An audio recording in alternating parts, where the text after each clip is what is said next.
Jordan Love, Green Bay Packers. Obviously, it's been an interesting year for them. Trading for Micah Parsons. Micah Parsons gets injured, out with ACL injuries, out for the rest of the year. They get to the playoffs. They're in the playoffs. They're probably going to be the bottom spot in the playoffs, a 7 seed, but you're there. You made the dance. You have a tie on your record. I mean, everything just looks weird about this year. And then add more to the weirdness. Well, your backup quarterback, Malik Willis, has played your last couple of games, and he's looked pretty good. He hasn't looked bad.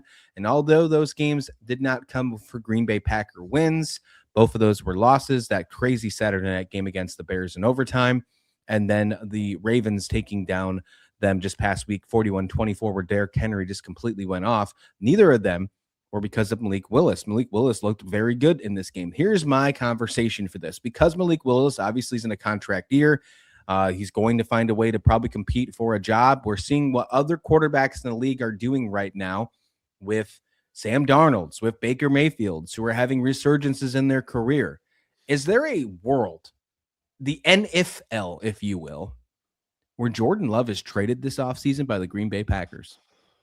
I tried to talk myself into yes. I just don't see it. I feel like it's rare that any team gets a quarterback like Jordan Love, especially when you consider that team is going from Brett Favre to Aaron Rodgers to Jordan Love. Like, the tear of quarterbacks that they've been on is pretty crazy. I'm not saying that Jordan Love is some, superpower going to win them like 4 Super Bowls like Drake May probably will for the Patriots, but he's really solid. And there are a lot of quarterbacks out there that are not that solid, and you don't want to find yourself in a quarterback carousel, if you will, of constantly trying out new guys. You go through 3 quarterbacks in a year.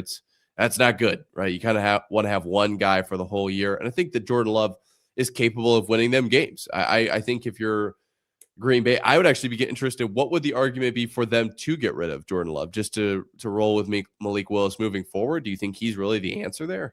Well, if they thought that they could still win football games, Malik Willis, and right now that isn't the case, right? They've lost those last 2, although he's looked great, but you can't point it at him.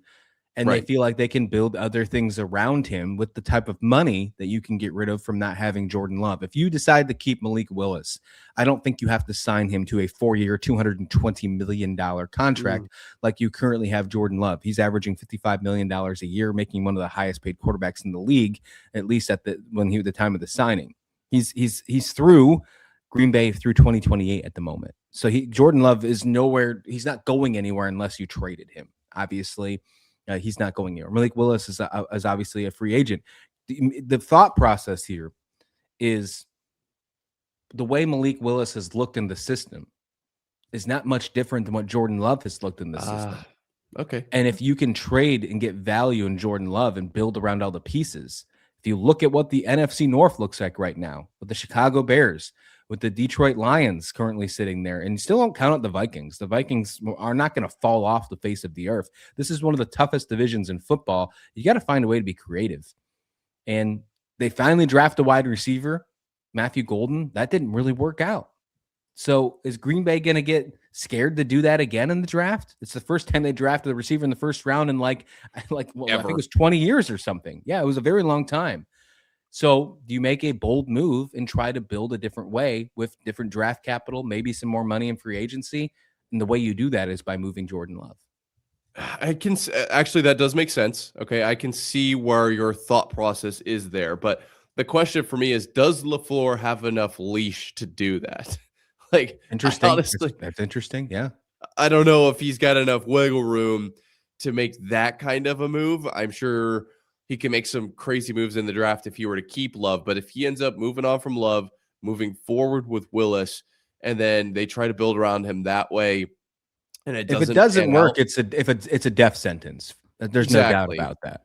Yeah, and I think, but if it does work, it's a very much like a catch-22 flip of the coin type of thing. Like, you have to remember, these guys are still coaching for their jobs. Like, they're coaching for the team's success, but they're also coaching for, trying to keep themselves in the building, to keep their paychecks coming in. So my guess is they wouldn't, just because LaFleur probably doesn't have enough leash to do that. To me, like, if that were to fail, he would immediately be fired. I don't even know how much of a leash you'd have to have for that to go poorly and you'd still be okay. You'd have to maybe be, I don't even know, Bill Belichick might not have enough leash for that as far as NFL teams go. But I just have a hard time playing that out in my mind. You know, it just feels like Love is the guy, and the Packers really want this to work. And I think they're willing to pay the luxury tax of what he would cost. And they're able to find a way to win with him taking up that much space. I think, you know, next year, next year with Parsons being healthy, at least at some point, they're going to take a step forward in the defensive, department. They looked great when he was on the team. And offensively, it's just another year in the system. They might pick up a few weapons, probably be in the 4th or 5th round, but they're going to pick up a few weapons and they're going to get a little bit better. I think they stick with Love. I don't see it playing out any other way. I think they stick with him too. It's just an interesting conversation to think of maybe they do it. And if they did, like, it would turn the NFL upside down.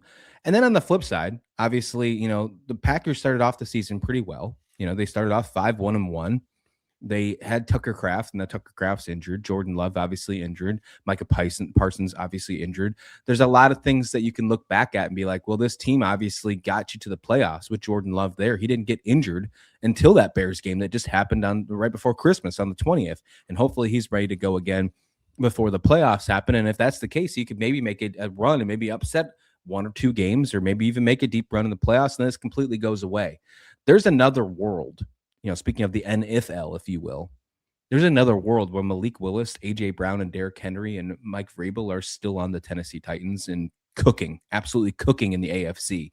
I mean, that's another sign of how bad the Titans organization was. All of these players are elsewhere now. And you look at what Malik Willis has turned into. Obviously, we know what Derrick Henry is. We know what A.J. Brown is. We see what Vrabel's doing with the Patriots right now when he actually has some competence behind him. I mean, the Titans could have had this, and they don't have it now.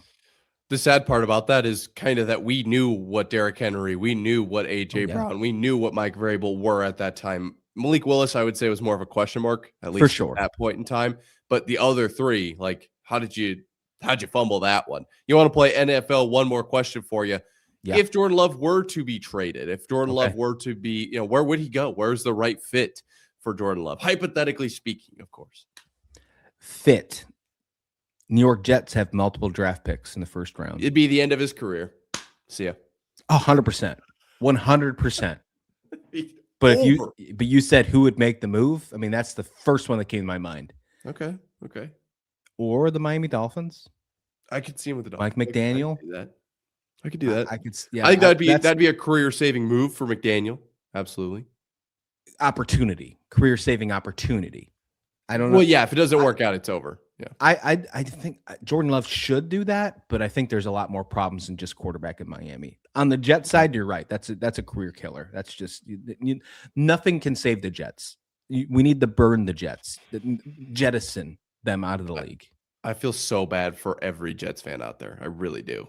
No, I don't. You can be a Giants or Bills fan. I don't. You have a choice.